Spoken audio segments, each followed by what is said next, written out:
اعوذ باللہ من الشیطان الرجیم۔ شیطان مردود سے میں اللہ کے پناہ مانگتا ہوں۔ وما منعنا ان نرسل بالآیات الا ان كذب بها الاولون وآتينا ثمود الناقة مبصرة فظلموا بها وما نرسل بالآيات إلا تخويفا۔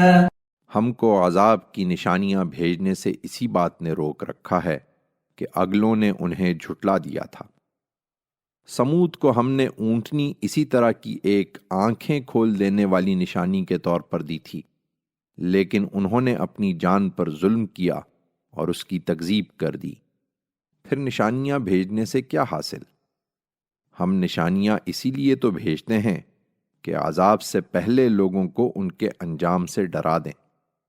وَإِذْ قُلْنَا لَكَ إِنَّ رَبَّكَ أَحَاطَ بِالنَّاسِ وَمَا جَعَلْنَا الرُّؤْيَا الَّتِي أَرَيْنَاكَ إِلَّا فِتْنَةً لِلنَّاسِ وَالشَّجَرَةَ الْمَلْعُونَةَ فِي الْقُرْآنِ وَنُخَوِّفُهُمْ فَمَا يَزِيدُهُمْ إِلَّا طُغْيَانًا كَبِيرًا۔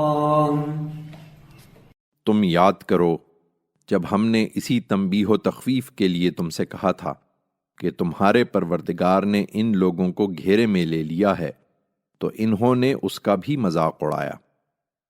ہم نے جو رویا تمہیں دکھایا اس کو بھی ہم نے ان کے اسی رویے کی وجہ سے ان لوگوں کے لیے بس ایک فتنہ بنا کر رکھ دیا، اور اس درخت کو بھی جس پر قرآن میں لعنت کی گئی ہے۔ ہم تو ان کے انجام سے انہیں ڈرا رہے ہیں، لیکن یہ چیز ان کی غایت سرکشی ہی میں اضافہ کیے جاتی ہے۔